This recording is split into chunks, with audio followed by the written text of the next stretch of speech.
Are you ready? Ready? All right, we're going to get started. Welcome, everybody. I guess good afternoon now. It's 12 noon, high noon, so we say good afternoon. Welcome to LA2M. I am Jim Musial, and filling in for Derek Mirabaum today, who had a client engagement, so try to do my best to fill his shoes. I'd like to say hello to everybody. Before we get started, do we have any first-timers here for the first time at LA2M? Couple few. Good, great. Glad you're here. Welcome. We hope you come back again. We are in our 8th year here in Ann Arbor in LA2M, and we love to share great marketing ideas and tips with everybody, and with like-minded marketing people. And for those of you that have been here enough, you know exactly that's what we do. We bring in great speakers, and we have great presentations here, so we're really excited about it. A little bit about LA2M and our format today for the first timers here. We'll just do a quick introduction here of a few things, and then we get right into our speaker. Speaker presentation lasts about a half hour, and then we'll have some time for Q&A, and then towards the end of the afternoon, we pass the microphone around, so everyone will have the opportunity to introduce themselves, tell us who you are, where your company, maybe if you haven't asked for anything, you can share that, and then hopefully stick around for some networking afterwards. It's a great opportunity to meet other people in the industry and maybe make some connections for business, or maybe you're searching for a new employee or would like to be employed somewhere. So this is a great opportunity to meet people who do just that. LA2M is, like I said, we're in our 8th year. We're very fortunate. We continue to grow and have great things happening. We couldn't have those things happen without the support of some really wonderful sponsors. We have, this year as a platinum sponsor, we have Briarwood Malls, and actually Denise Murray is here from Briarwood Malls, and I'm going to pass the microphone to her in a second and let her say a few things. So Denise, I'm going to let you just say a few words here she wanted to share. Hi, good afternoon, and I just want to say what a privilege it is to have Sheridan here. I've gotten to do his tour at his facility. I've seen him speak many times, get awards. We are really blessed to have him here, and I love getting together with a bunch of marketing people and sharing ideas. We're very fortunate to have this program here in Ann Arbor, and we wish you continued success. Thank you so much, Denise. And Denise's card and some information about marketing opportunities at the mall are on the back table there. So before you leave, if you'd like to speak to Denise, she's here, and also take her some information about the mall. We also have, as a gold sponsor, Washtenaw Community College. Washtenaw has been our gold sponsor this year, and we're very appreciative of that. They offer great opportunities for classes and continuing education. There's some materials in the back on the table regarding the programs and classes that they have coming up. So if you're interested, please pick one up, take a look at it, and support our sponsors. We also have a monthly sponsor each month here at LA2M, and we're appreciative of that. And if you or your company would be interested in a monthly sponsorship, please see me afterwards, and I'd be happy to talk to you about it. This month's sponsor is 3.7 Designs, and Ross Johnson is here. I'm going to maybe ask him to say a few words. Come on the spot. Hi, I'm with 3.7 Designs. We design effective, usable, and emotionally engaging websites. So if your website isn't helping you achieve your organizational or business goals like driving sales or building awareness, come talk to us. We'd love to help. Thank you, Ross. Thank you so much. We appreciate 3.7 Designs. We also have volunteers here at the organization that do so much. We have Roger is providing video for the organization. We're streaming live on the web, and each session is also archived on our website at LA2M. So check it out if you'd like to see any of the previous presentations, or maybe see Rich's again. Take a look at it. Carter's up here. He's taking photographs each week, and those get put up online on our Facebook page, and we appreciate Carter's time and talents here. Emily's in the back, and she is live tweeting, so if you are tweeting, please use at LA2M, hashtag LA2M if you are. And we just have so many other people who do so much for us that we are really appreciative. So on to why you're really here, not to hear me speak, but we are very fortunate to have a phenomenal speaker here today. Many of you have probably seen or heard about Rich and his book. He's been going around the world talking, so we're very fortunate to have him here right in his own backyard. And before we get started, I did want to present as we do each of our speakers, the famous LA2M t-shirt. So this is yours. Extra large, I think. I got to take the size. So I've heard from other speakers that if you wear this shirt around town, it does get you some cool things. So wear it. So Free beer at Conroe. yeah, exactly. You just tell them we said so. See how far that gets. But anyway, so I don't want to take any more of his time because I know he's got a lot of great things to say. So I would hope that you would help me welcome Rich Sheridan from Menlo Inovations.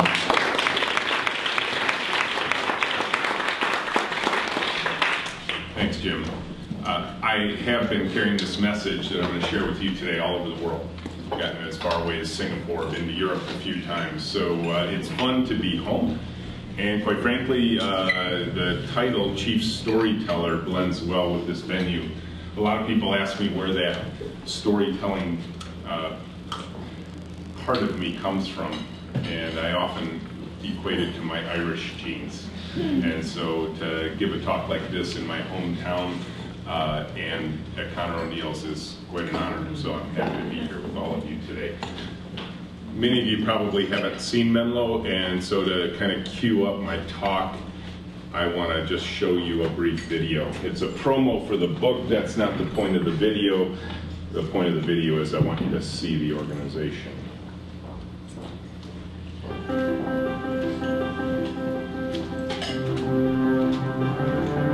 Most organizations don't really spend much time thinking about their culture.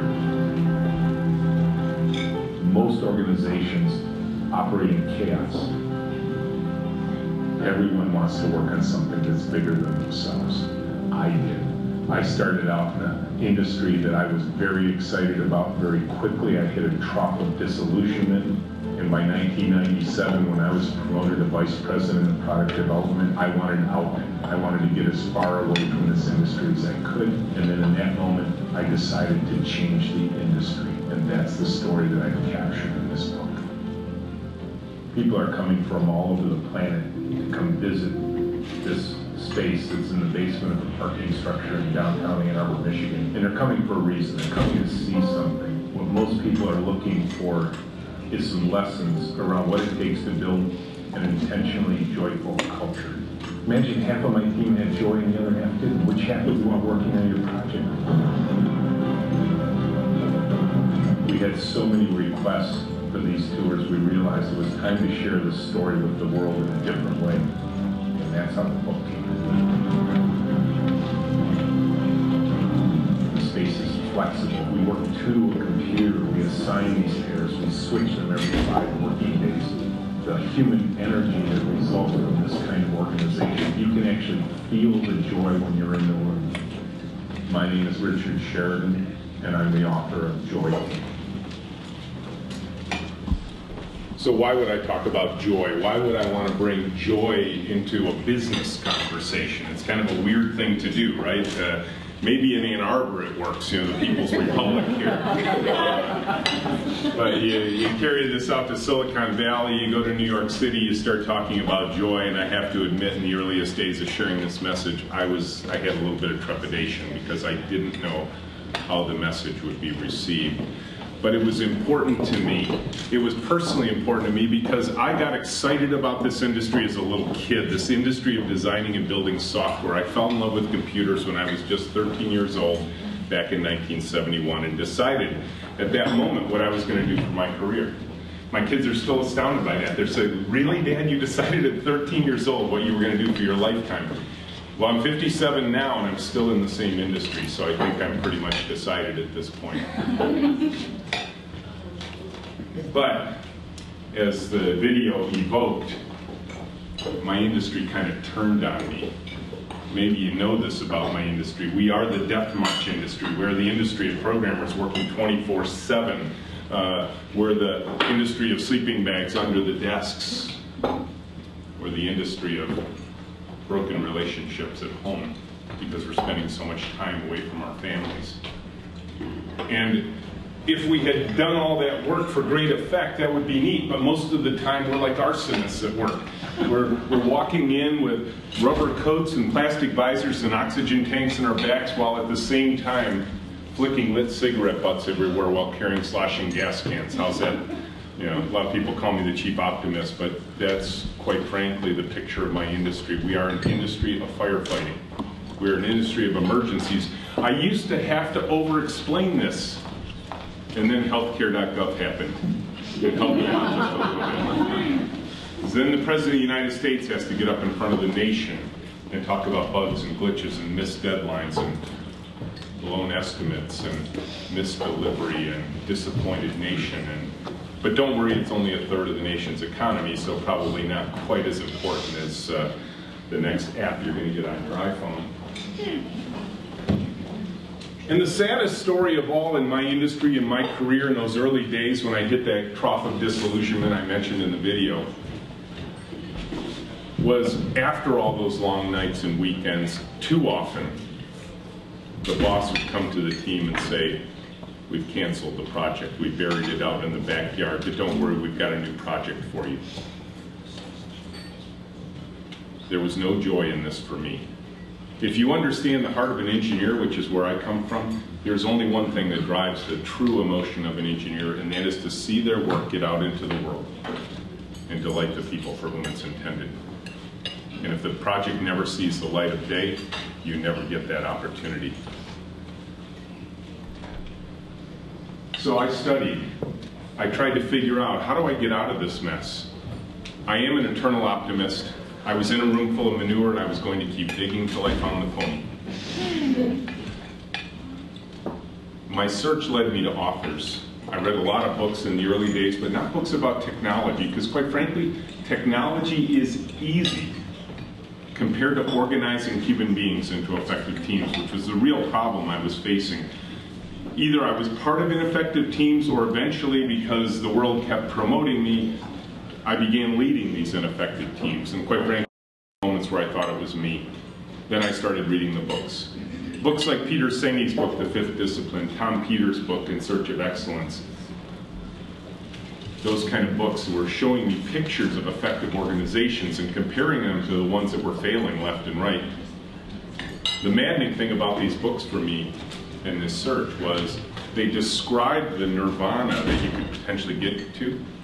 They just didn't tell you how to get there. That was left as an exercise to the reader. Finally, in 1999, I read a book by a guy named Kent Beck called Extreme Programming Explained. This is not about programmers jumping off of bridges with bungee cords. It's a different kind of approach to organizing a software team. The message inside that book resonated with me. Finally, some gears started to click for me. And then I saw a video on an industrial design firm in California called IDEO. Nightline did an episode on them. They showed how to redesign the shopping cart in just 5 days. And with that video and that book, I had my click moment, as Franz Johansson refers to in his book. And I knew where I was going. And I was determined to get there. I was determined to get back to that youthful joy I had the first time I touched a computer in 1971. And ultimately, this led to the creation of Menlo Innovations. We started the company almost 14 years ago in 2001. And the question I want to ponder with you in this little bit of time I have with you is joy visible? Does it matter? Can it have a great business effect? People do come from all over the world. All right, no problem. Oh, you're going to turn off the fan? Yeah, awesome. People come from all over the world to see us. Last year alone, we had over 3,200 people come and visit us from all over planet Earth. 6 corporate jets of executives landed at Willow Run over the course of the year to pile out into a limousine, spend a day with us, and then fly back home again. The world is yearning for joy in a work context. I had no idea how powerful this message was going to be.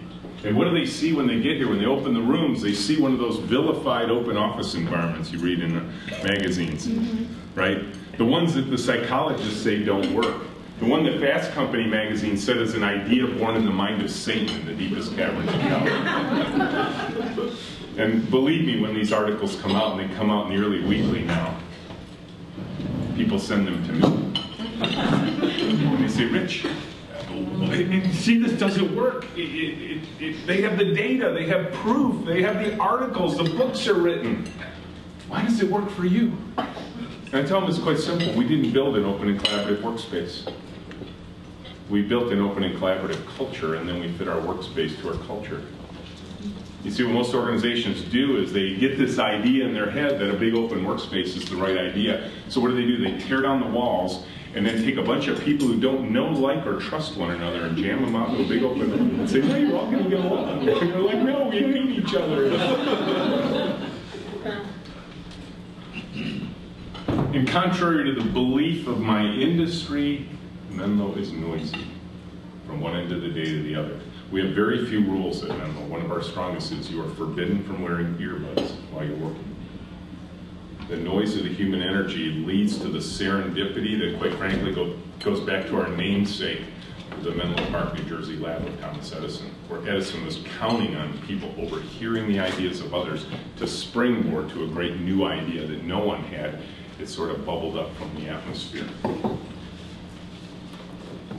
And so, in this noisy environment, we create software for our customers. This is what we do for a living. This is what drives our economic engine. Now, I can tell you a lot of executives also bring me to their companies. When I fly around the world, they say, Rich, I want you to come in and see our team. They show me their work environment. And they start to introduce me to the sea of darkened cubicles. And as we walk through, they say, this is where our technical team works.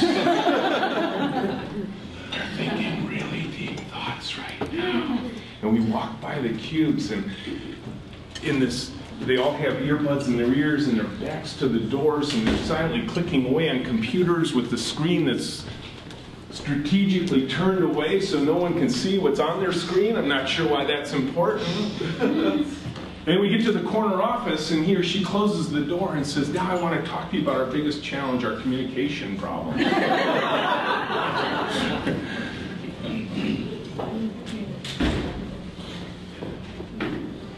I'm a big sports fan.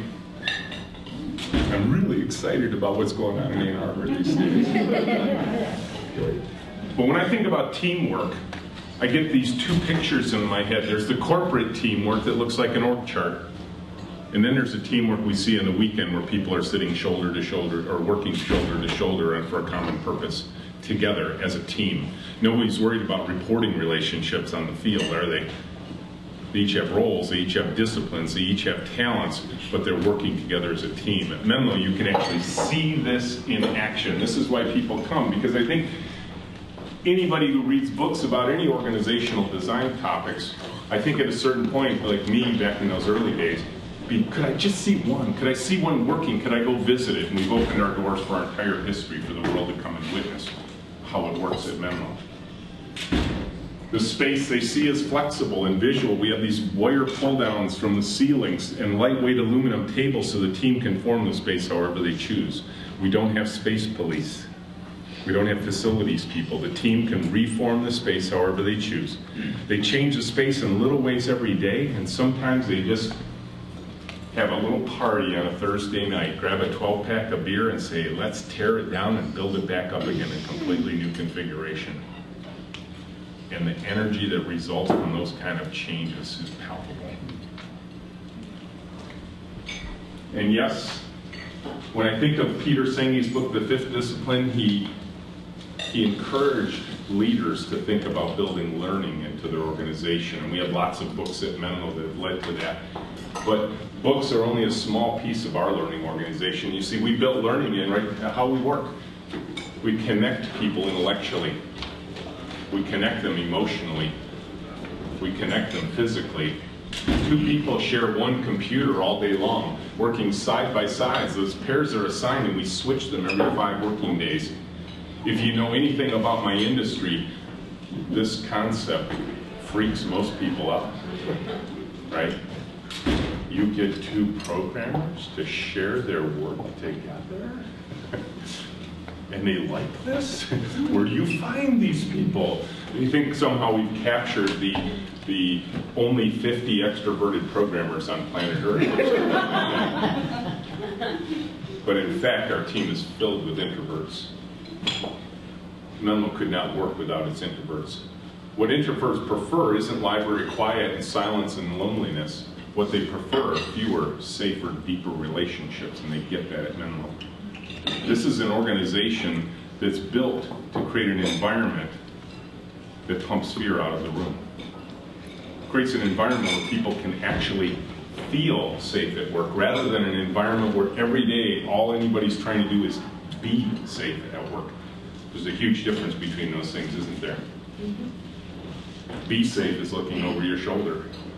Feel safe is I'm willing to run out on the tightrope because I know my team will catch me if I fall. And then we build conversation, human conversation, into this environment. I love this quote from John Naismith. This is one of the books that I read back in the early 80s. He wrote this in 1982. Think about how impactful this is for today. That the greatest breakthrough that's going to happen in our century is not going to occur because of technology, but because of an expanding concept of what it means to be human. I was at Zingerman's not too long ago on a Saturday morning enjoying a bagel and a cup of coffee, and I noticed the parents sitting next to me with their 2 young children. The entire time I was sitting there, the parents were like this. And believe me, as I have older children now, all I wanted to do was grab those parents of those young children and plead with them, please spend time with your children. Don't spend time with your phones. See, our high technology is tending to separate us rather than pull us together. We need to get past that. So at Menlo, we're in this big open noisy room. When we communicate internally, interestingly enough, we don't use electronics. We don't use email. Internal communication, no email. That'd free up half your day right there, wouldn't it? What we use is something, well, something more fundamental. We use what we call high-speed voice technology. It's awesome. The hardware's sometimes it takes a second, yeah. The hardware's pre-installed at birth. Vocal cords, tympanic membranes, auditory nerve stimulation of the brain supported by body language and eyebrows and tone inflection. It's very high fidelity. It's funny because it's so painfully true, isn't it? When we want to call an all-company meeting at Menlo, do you guys have meetings in your organization? We kind of hate meetings, so we consider them mind-numbing, spirit-sucking, energy-draining devices of management. You can see me afterwards to find out what I really think about them. But all-company meeting at Menlo, anybody can do this. I'll show you how I do it. I'm going to practice it with you. I'm going to say, hey, Menlo. You're going to say, hey, Rich. Hey, Menlo! Hey, Rich! And the whole place goes quiet, and we are now in an all-company meeting. No one moved. No CC all email. No book the conference room. No checking of calendars. Hey, Menlo. Hey, Rich. Boom. If you come to Menlo on a tour, you can walk in the front door and say, hey, Menlo! And they'll look at you and go, hey, you! And then they'll all go quiet. So you better have something to say. Or else they'll get a little uncomfortable. But you can blame it on me. You say, Rich said I could do this.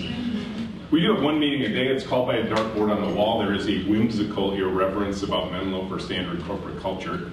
We have a dartboard on the wall that has an alarm clock. Why a dartboard needs an alarm clock? No idea. But it's programmable, so we programmed it. Goes off at 10 o'clock every morning. Bong, bong, bong, bong. And everybody, like Stepford children, gathers in a circle. This is where people who are visiting are like, this really is a cult, isn't it? Everybody comes. We'll talk about that in a second. Including Fern the dog. She's in the office. And we control the meeting with a plastic Viking helmet. This is our talking stick. Because we work in pairs, we report out in pairs, and having a two-handled talking stick is really convenient. Here's Nate and Katie talking about some programming work. Here's Thomas and Carol, two of our high-tech anthropologists, talking about the work they do. You can ask me about that in the question and answer session. And then the conversations we have with our clients occur on a weekly basis. We actually demonstrate with them the work we've done the previous 5 days. Everything at Menlo happens in this very succinct and predictable 5-day pattern. And it culminates with a show and tell with our clients, but we reverse the typical roles in a show and tell. What we do is we put our client on the keyboard and the mouse, and we have them show us the work we did the previous 5 days, rather than us showing it to them. Keeps them very engaged, keeps us very transparent and honest. While the team who did the work watches, this isn't like send an emissary to the client to later come back with a managerial interpretive dance. No, I want my team to feel the raw emotions of our client in this particular session. And it keeps the client engaged.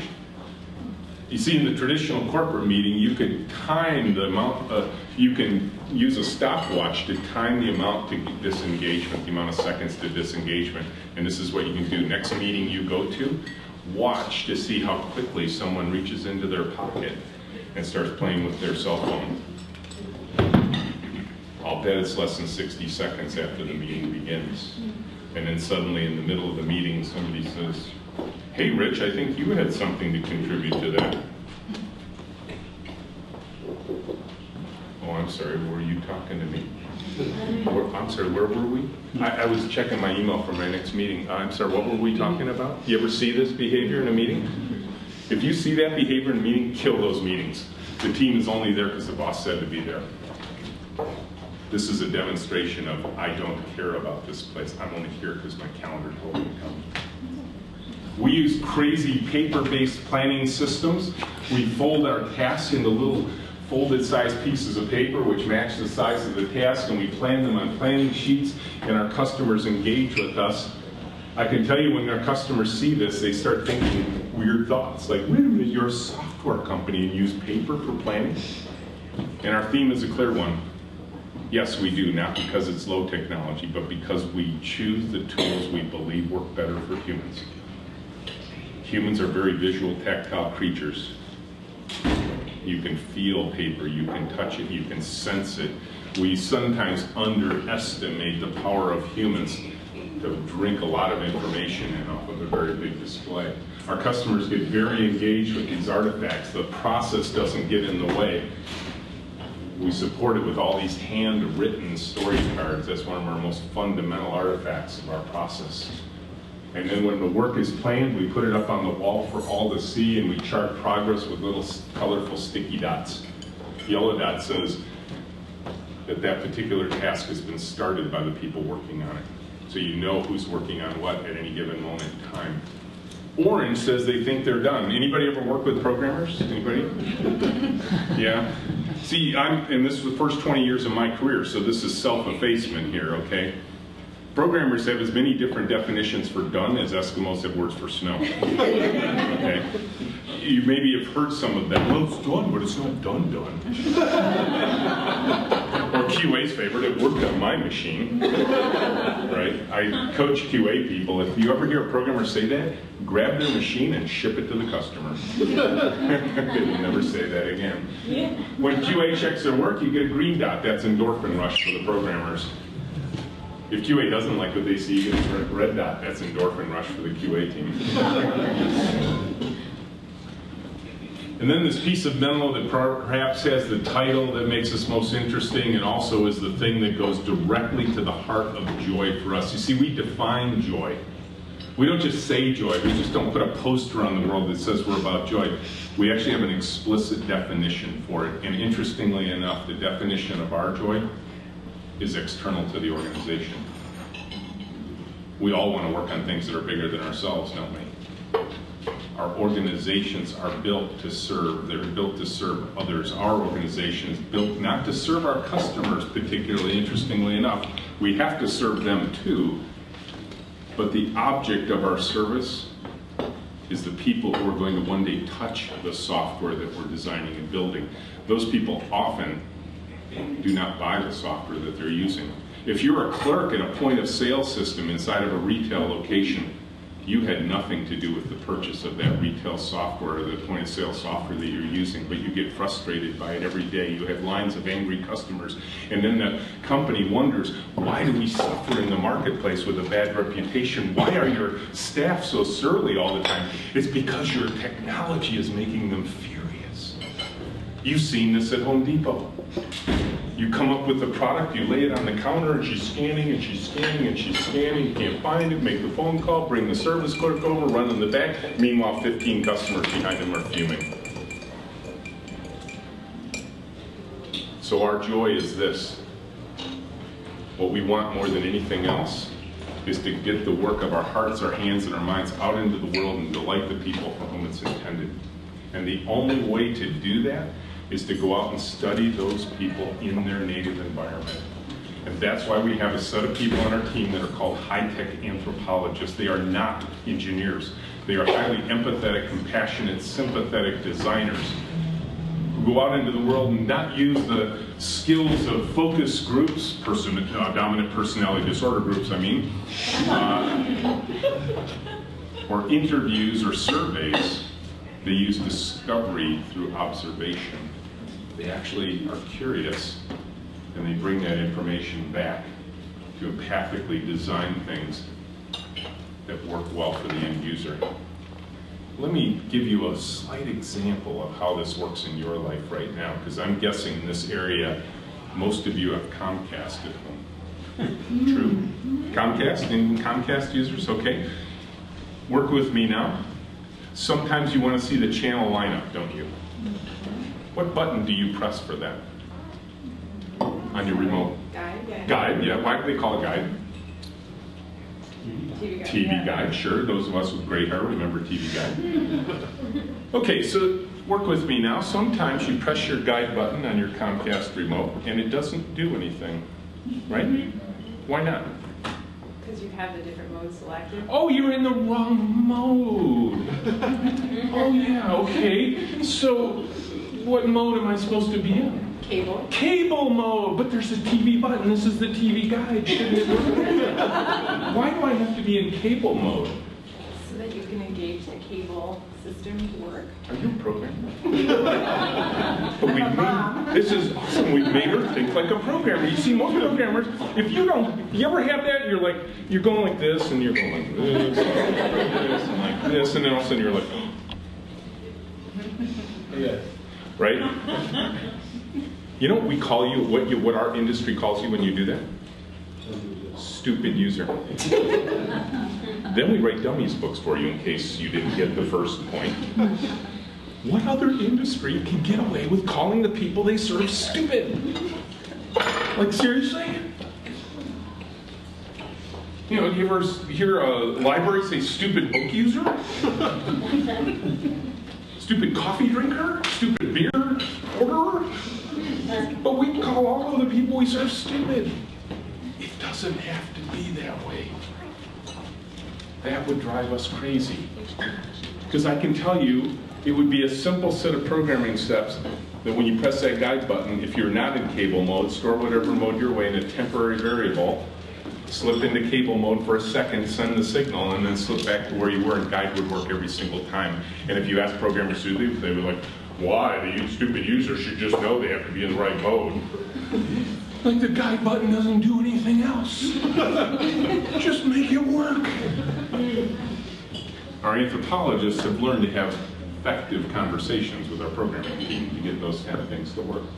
They use a lot of different paper artifacts themselves to focus our attention on the particular type of users. I probably don't have to over-explain personas to a group of marketing folks.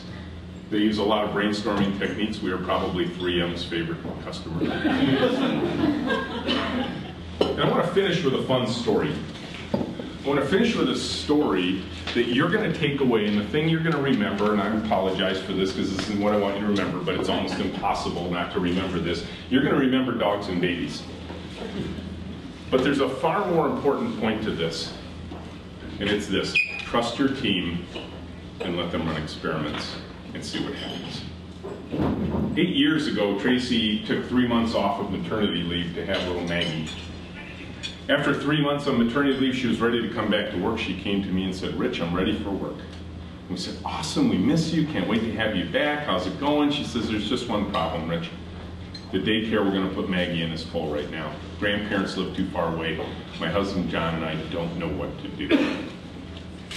Now, at this moment, I can tell you the managerial moment for me. Tracy never heard this. I had two voices screaming in my ears. You know what I'm talking about, the bright voice and the dark voice. The bright voice, or the dark voice said, don't you dare. HR will kill you. The bright voice said, you love kids. You don't even have an HR department. So I looked at Tracy and I said, bring her in. Now the look of bewilderment on her face at that moment, I wish I had a camera for her. She said, what do you mean? I said, bring her into work. She said, all day? I said, sure. She said, every day? Now she's testing to see how far I thought this through, right? The answer was very little, okay? And I said, yeah, why not? And then she looked at that big open room. She said, Rich, where will I put her? I said, Tracy, she's 3 months old. She's not going anywhere. Just put her on a bassinet on the floor wherever you're working. She goes, well, what if she makes a fuss? And I said, here, it's like a noisy restaurant. You'll never hear it. She goes, yeah, what if she really makes a fuss, a big baby fuss, a big baby screaming fit? I said, Tracy, you're the mom. I trust you. You'll do the right thing. We'll work it out together. Let's run the experiment.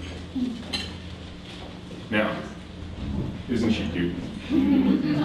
But that's not Maggie. That's Ellie. Ellie is Menlo baby number 8 in the last 8 years. We have 4 in process right now. We think we know what's causing it. Ellie learned to pair program. Ellie went to design sessions. Henry came back to visit. And then we discovered 2 important things, because let me tell you, when you run experiments, be ready for surprises. Did Maggie fuss? Of course she did. The response wasn't what either Tracy or I expected. You see, when Maggie fussed, the team would race to say, no, it's my turn. The baby was raised by the village. And then something really magical happened, something very unexpected. We found out that our customers behave better when you bring a baby to the meeting. Joy. This is Henry learning to manage. How's it going? What you working on? Coming in this weekend? And then this happened. We have always had dogs in our culture. One day, Michael here, one of our clients, is coming in for show and tell with Megan and Laura, 2 of our high-tech anthropologists. And he called up and he says, hey, do you guys mind if I bring Buster to the show and tell? We're like, sure, who's Buster? He says, my Great Dane. Buster's awesome. Buster puts, I'm a tall guy, Buster puts his paws on my shoulders and his head's up here. Okay. Very gentle creature. And it dawned on me, while it was fun, and again, the dogs and baby stories are fun, what's the real lesson I learned from this? It's this. Our customers started behaving like us. Our customers signed up for our culture. Our customer decided, actually, that our culture might have been just slightly more enticing than his. We have customers who just want to come hang out at Menlo all day. And we're like, yeah, come on in. We're like, why? And they're like, I just like working here better than my own home office. Behind all of this, of course, for us, there has to be incredible rigor and discipline, because it's one thing to delight the end users, it's another one to deliver software that works every minute of every day. What's stunning about our practice, and this is where I wanted to get to in my career, was the last time my team remembers a software emergency. We're not error-free, we're not bug-free, but the last time we remember a full-blown software emergency is 2004. That stuns people. Like, which we get 300 calls a day because of problems in our software. We haven't had a dozen calls in our history. Ultimately, what did we want to do? We wanted to build a learning organization, because as Peter's saying, he says it's the only thing that keeps us ahead of our competition. I'm happy to take questions. We've created a special landing page just for you guys. You can download copies of the slide if you want, a sample chapter of the book. You can sign up for tours. I brought some brochures up here, as well as business cards from me and Anna Flynn, who runs the experience part of Menlo, and some other brochures in that. Please join me. Thank you, Rich, for being here.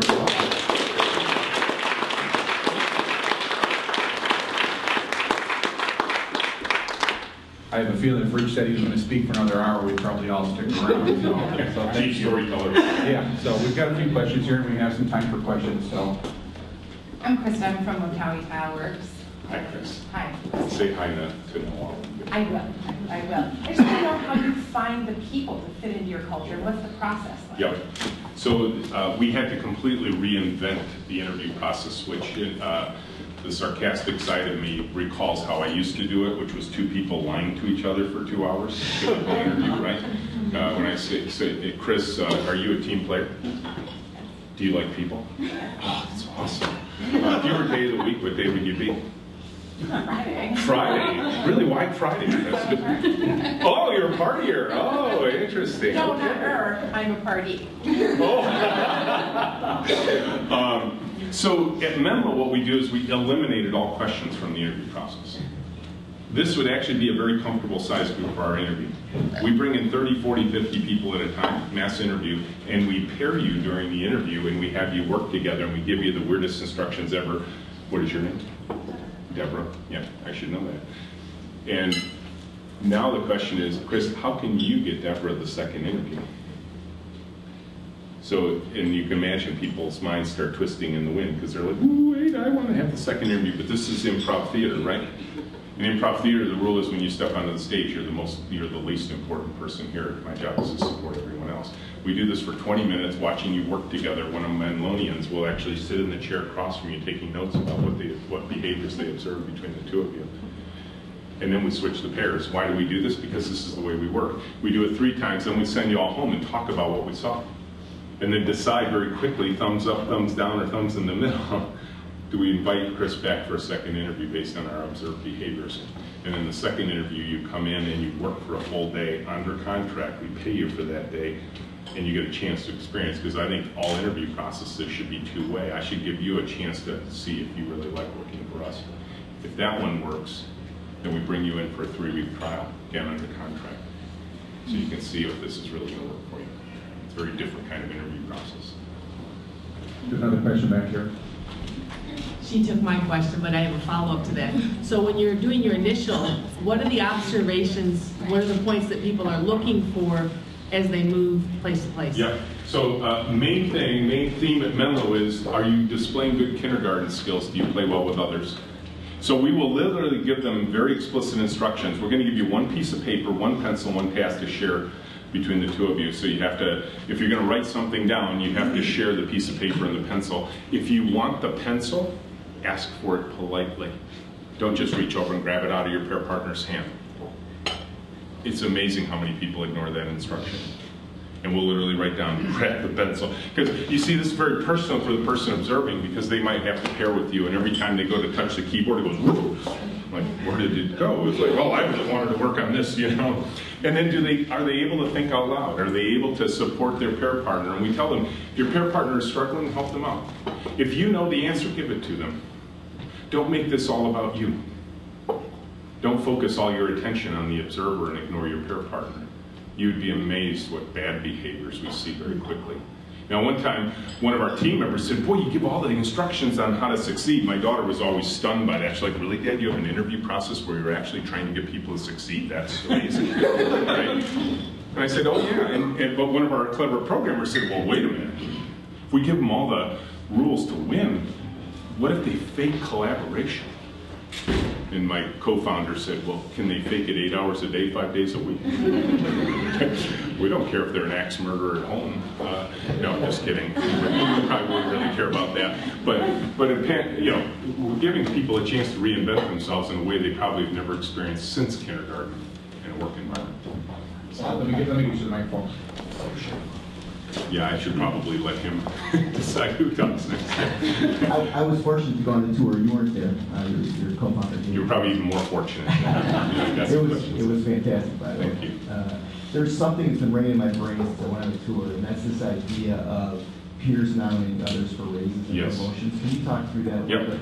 Yeah, the only way there is no, so one of the things that's gotten us a tremendous amount of attention in the world, really, as New York Magazine wrote a cover story on us, is we're a bossless organization.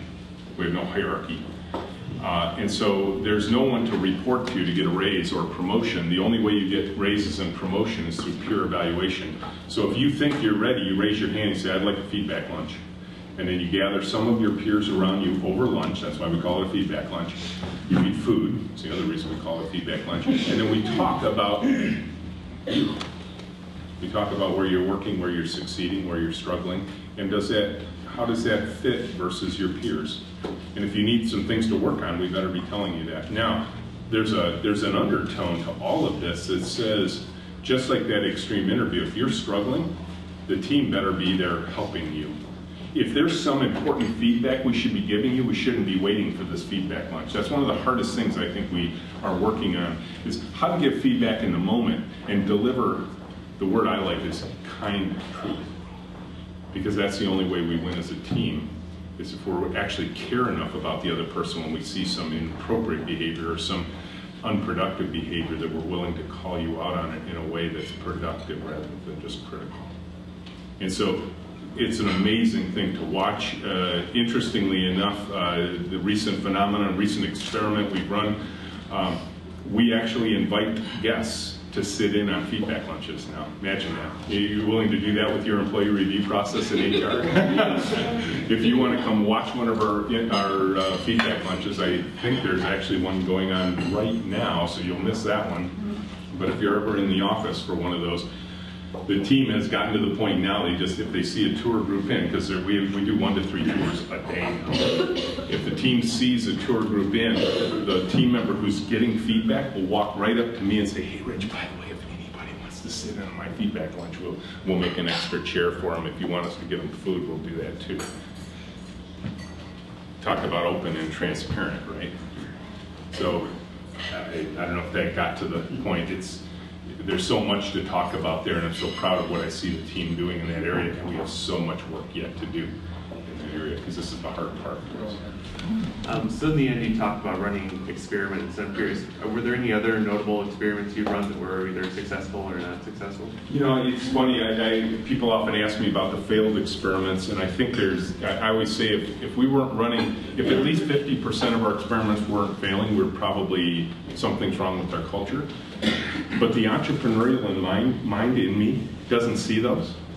I just see them as things, a stepping stone to the next thing we're going to try. So there's lots of stuff we try. It's probably the most common phrase. And maybe if there's one takeaway for you today, it's this. This is, you know, you can talk about dogs and babies and tours and weird interview processes, but here's what I want to encourage you towards.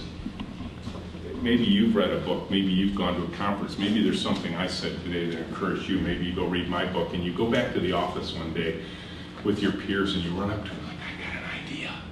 I want to try something. I think this will work. And the person you're talking to looks and goes, nah, not here. It's not us. And usually ideas die right in that moment, don't they? I want to arm you with a simple phrase. Right in that moment, look at them in the eye and say, yeah, I know, but let's run the experiment. Let's try it. Let's see what happens. I did that about 6 months ago to the executive team at GE in Schenectady, New York. They called me the next day and they said, holy cow, everybody here is talking about running experiments. That was awesome. Now, what's fun for me is I've gotten a chance to talk many times at GE. Maybe you know the history yourselves. Whenever I speak at GE, I open with this line. I am so pleased to be here to share with you what your founder taught me, Thomas Edison. And I've been brought in by some of the biggest brands in the nation. I call it sitting with kings. Walmart, Nike, PayPal, Walt Disney World. When Walt Disney World wrote me and said, come down to Orlando, we need joy in the Magic Kingdom, I knew it. So I would just say, develop a culture of experimentation, and you're not going to worry too much about which ones succeed and which ones fail. It's a new mindset for your organization. All right, please thank Rich again for being here today.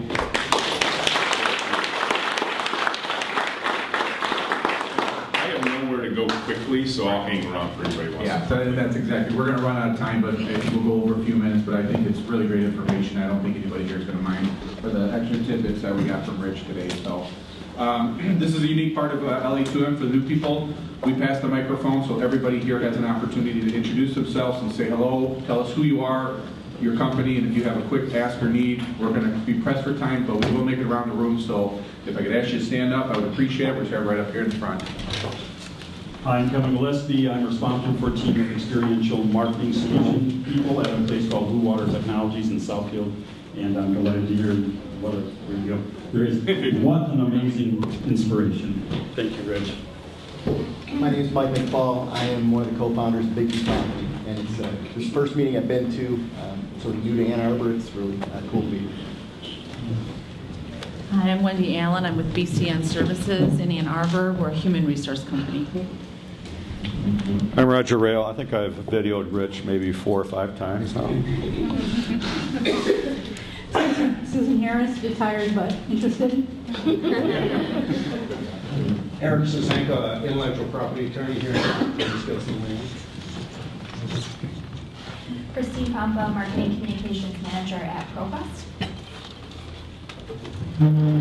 Denise Murray, Director of Marketing and Business Development for Menlo. Shannon Music, corporate blogger for ProQuest. Hi, I'm Claire Stewart, and I'm a marketing campaign manager at ProQuest. Brandy Deming, I'm a client support specialist at Visual Compass Web Design. I'm Vince Chmielewski, president of Visual Compass Web Design, and we adopted the Agile methodology about 2 years ago after a tour at Menlo, so we appreciate that. Linda Baker with JBS, always seeking joy, not always finding it in work environments. I also do matchmaking. We're a nonprofit that tries to find companies that are hiring and match them with people who come to JBS looking for jobs. Hi, good afternoon. I'm Al Pacha. I was a programmer in my previous life. Now I run my own software development company. Hi, my name is Jordan Beecham, and I do marketing at Dexter Builders. Hi, I'm Claire Anderson. Hi, Rich. Oh my God! Wow! There's a story about Claire in the book. Probably a few. I'm one of the initial experiments, and I won't say whether it was successful or a failure. We're still figuring that out, Claire. I'm the president of Trillium Technologies. We're a small software company in Ann Arbor area here. Hi, my name is Blake Palanga. I'm a junior at the University of Michigan in the School of Information, and I'm interning at Ingenix Digital Marketing for this winter term. Hi, I'm Andrew Kelly. I'm the new LA2M manager. Yay! Hi, I'm Emily Boney, and I'm a content producer at Ingenix Digital Marketing. I'm Ann Abrams. I'm business development person at the Ann magazine, which is a magazine that's distributed in Washington County. Hi, I'm Mark Bartram with Diversified Eating Croy, serving southeastern Michigan. Hi, I'm Tasha Moore with Martopia, which provides marketing and public relations services to companies nationwide. Hello, I am Chris Snyder. I work for Inovations on the business-to-business side. We normally do training, but I like to think of myself as a business solutions assistant. So, thank you. Dr. Thomas Blackwell, president of Impel International, a training and development company, and your presentation today was outstanding. Outstanding. Hi everybody, my name is Conroy. I'm a digital marketing consultant. If you're trying to market your brand online, I'd love to talk to you. Also, I've been to Menlo and I've thoroughly enjoyed it. I highly recommend it to anyone who's thinking of going. Thank you. Hi, I'm Kathy Wilder, recently retired from the University of Michigan Law School. I had the pleasure of touring Menlo a couple of years ago with the Positive Organizational Scholarship Group, and it was wonderful. So thanks so much for your presentation today. Hi, I'm Lindsay Johnson. I'm a designer at 3.7 Designs. Out of turn here. I'm Jeremy with Digital Image Studios, and we do any kind of broadcast, digital, anything creative, anything visual. Ross Johnson with 3.7 Designs. If you need help with your web presence, let us know. We also run the monthly WordPress meetup. It's free. It's the last Wednesday of every month. So if you have a WordPress site, want to start with WordPress, design, develop WordPress, come check us out. Hi, I'm Jessica Letaw. I'm the Director of Marketing for Middle Arc Builders, a local custom green homes and modeling firm. Huge plug for Ross at 3.7. They built all of our websites. And I'm here not for work, but because I'm interested in bringing joy to the workplace. So thanks. I'm Amy Sitzler. I have my own consulting firm and I work with product development companies and find that a lot of what I do is try to bring joy to them because a lot of times that's the first place they need to start.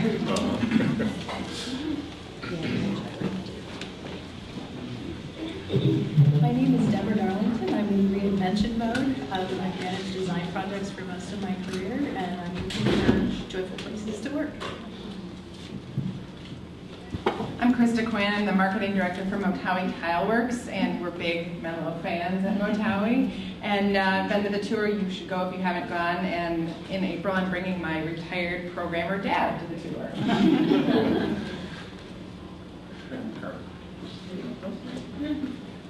Hi, I'm Carter Sherline from Print Studios, and I'm a commercial editorial and portrait photographer.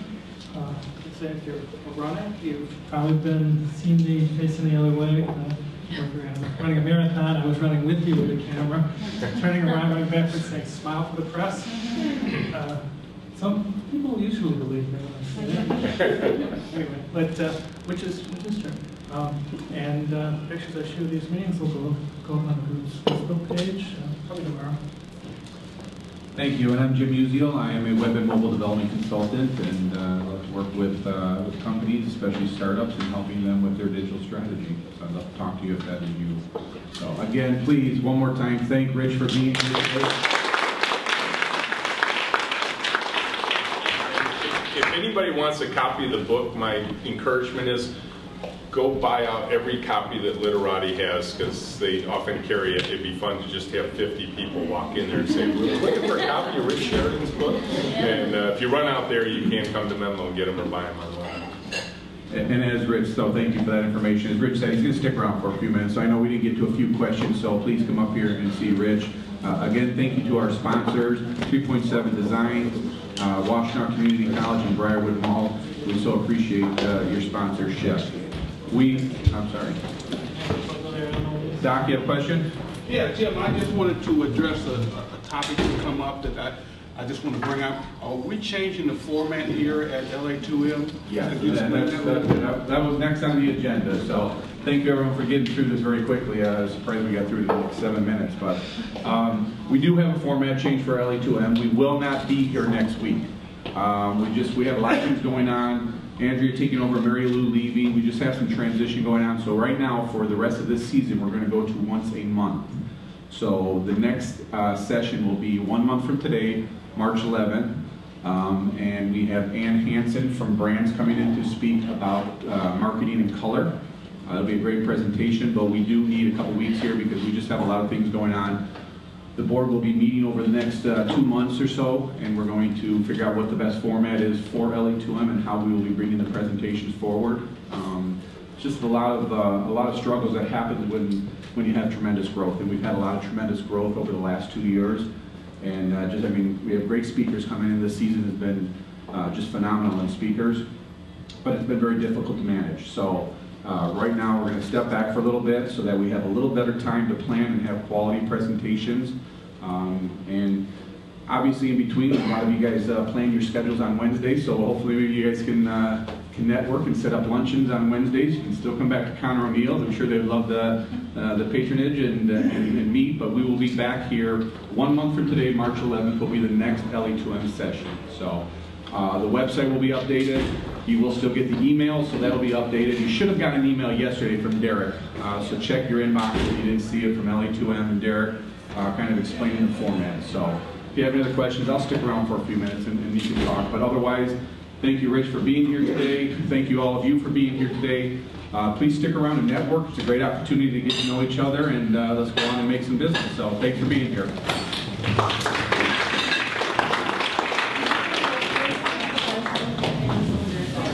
I'm sorry.